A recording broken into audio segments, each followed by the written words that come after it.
गरीबदास साहिब जी ने परमात्मा को देखा, परमात्मा से प्राप्त स्पिरिचुअल, कंप्लीट स्पिरिचुअल नॉलेज, वो संपूर्ण अध्यात्म ज्ञान के आधार से क्या बताया है कि कोट जन्म तन भर मत होगे, करोड़ जन्म हो गए, जन्म और मृत्यु प्राप्त करते ने, लेकिन तेरी चलो चलो नहीं मिटी, स्थाई स्थान नहीं मिला, जहां जाने के बाद साधक फिर लौटकर कभी संसार में नहीं आते, वो स्थान नहीं मिला। कोटि जन्म तो भर मत होगे, कुछ ना हाथ लगा रे, और कुकर कुत्ता सुकर सुअर खरगदा, कुकर सुकर खरबा बोरे कौवा हंस बगारे, और कोटि जन्म तू राजा की न मिटी न मन की आशा, और भिक्षुकों का दर दर घूमया, ये मिला ना निर्गुण रासा। अब ये मार्ग ना मिलने से आप करोड़ जन्म राजा भी रह लिए, और ऐसे भी साधक रहे हो कि घर त्याग कर जंगल में वन में जा बैठे, भूख लगी जंगल नगरी में आए, थोड़ा बहुत आहार मांग ले गए, रोटी, उसी रोटी को सुखा दिया, जंगल में रख लेते थे, ऐसे सूख जाती थी, उनको अगले दिन भेकर खाते थे, दो दो तीन तीन दिन उनको भे कर खा कर अपना टाइम पास करते थे, थोड़ा सा आहार करते रहते। लेकिन साधना सतना होने से उनके आधार से क्या बना, इंद्र कुबेर ईश की पदवी, ब्रह्मा वरुण धर्मराया, विष्णुनाथ के पुर को जाके फिर भी वापस आया। उन साधनाओं से इंद्र की पदवी भी प्राप्त कर ली, स्वर्ग के राजा भी बन गए, कुबेर भी धन के देवता, वित्त मंत्री भी बन गए, और ईश ब्रह्मा विष्णु महेश तक की पदवी भी तुमने प्राप्त कर ली, क्योंकि ब्रह्मा विष्णु महेश की भी जन्म मृत्यु होती है, अभी आपको प्रमाणित कर दिया। इंद्र कुबेर ईश की पदवी, ब्रह्मा वरुण धर्मराया, और विष्णुनाथ के पुर को जाके फिर भी वापस। असंख्य जन्म तो मरता होगे, जीवित क्यों ना मरे।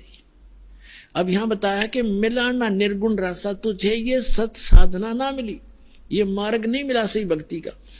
क्या बताते हैं, सुखदेव ने 84 भुगती बना पजावे खरवो, तेरी क्या बुनियाद पुरानी तू पंडा पंथ पकड़वो। सुखदेव जैसे ऋषि ने भी ये मार्ग ना मिलने से गधे की योनि पाई, और पजावे के ऊपर उसने ईंटें ढोई। कहते सुखदेव ने 84 भुगती बना पजावे खरवो, तेरी क्या बुनियाद पुरानी तू पेंडा पंथ पकड़वो। तेरी क्या औकात है भोले आत्मा, तो वो पेंडा माने रास्ता, मार्ग भक्ति का, वो यथार्थ भक्ति मार्ग ग्रहण कर पकड़। फिर बताते हैं, असंग जन्म तन मरता होगे, जीवित क्यों न मरे रे, दवा 10 दर मद महल मठ बोरे, बहुर न दे धरो रे। गीता अध्याय नंबर 15 के श्लोक नंबर 4 में कहा है कि उस तत्व ज्ञान की प्राप्ति के पश्चात परमेश्वर के उस परम पद की खोज करनी चाहिए, जहां जाने के बाद साधक फिर लौटकर कभी संसार में नहीं आते। तो यहां बताते हैं कि असंग जन्म तन मरत्या होगे, जीवित क्यों ना मरे रे। अब जैसे पुणात्माओं जीवित मरना है, इच्छाओं को घटाना है। एक तो ये ज्ञान से घटेंगी, ज्ञान के बिना मर्यादा बेशक बनाकर बैठ जाओ, ये नहीं बनती, ज्ञान से समाप्त होंगी। जैसे आप कोठी बना रहे हो, सारा जीवन ला दिया कोठी बनाने में, और कल मृत्यु होगी और कोठी रहेगी यहीं।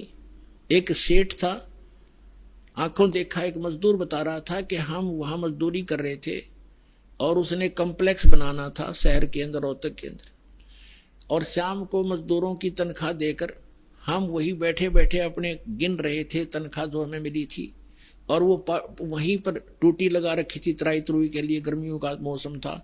वो स्नान करने लग गया वहीं टूटी के नीचे, नहा के धोती, वो पजामा पहना था और कुर्ता हाथ में लिया था, जब मर गया, वही हार्ट अटैक हो गया, बैठा बैठा रह गया। अब चाट ले उस कम्प्लेक्स ने, उड़ के गधा बन के कुमार का फंसेगा। तो परमात्मा कहते हैं जो काम इसका करने का वो भूल गए, बकवादों में लगे रहे तुम, तो इससे इच्छा हटेगी। तो यहां बता रहे हैं, यहां परमात्मा आपको सतर्क करना चाहते हैं कि ये लोग ठीक नहीं, जिस काम में सारा जीवन तुम लगा रहे हो, ये काम केवल इतना ही नहीं है। अब प्राणी को यहाँ टाइम पास करने के लिए मकान भी चाहिए, से झोपड़ी दे जाता, पर राम नाम बना रहे, भक्ति बनी रहे, या दूर ना हो। और भक्ति बनी रही तो आपको जो भी कोई आपदा, कोई आवश्यकता इस जीवन में पड़ेगी, भगवान आगे धर देगा ठाका, जबरदस्ती दे देगा आपको। अब परमात्मा कहते हैं कल्पे कारण कौन है, कर सेवा निकाम, सेवा माने पूजा, के निष्काम भाव से भक्ति कर और मन इच्छा फल देऊंगा जब पड़े मेरे तक काम। जब तुझे मेरे सतर का काम होगा, तेरे प्राप्ति आओगी, मुझे नहीं दिखती।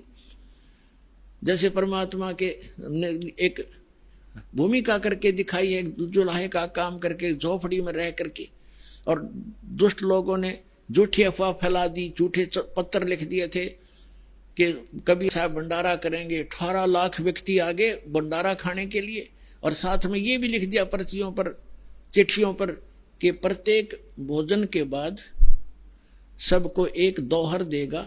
बहुत अच्छा कंबल होता था, कंबल टाइप दोहर, कंबल नहीं होते थे बल्कि दोहर ही ज्यादा प्रचलित थी उसमें, बहुत सुंदर महंगी। और एक असरपी, एक सोने की मोहर, आज तो 30,000 का होता है 10 ग्राम सोना, वो एक मोहर इतनी होती है 10 ग्राम की, कि वो दक्षिणा देगा। इस लालच में सारे तागे पृथ्वी के जितने साधु संत थे, नकली असली, और परमात्मा एक झोपड़ी में बैठे, शाम का भोजन है तो सुबह का अन्न नहीं होता, ऐसी स्थिति में 18 लाख व्यक्ति आगे। तो कहते हैं एक लीला की दाता ने वो स्वयं ही हमारे को दृढ़ता लाने के लिए कि तुम भक्ति करना चाहो तो मैं बताऊं ऐसे करते रहो, और तुम्हारे ऊपर कोई भी ऐसी कोई दिक्कत आएगी किसी भी सतर की तो मैं आगे खड़ा पाऊंगा।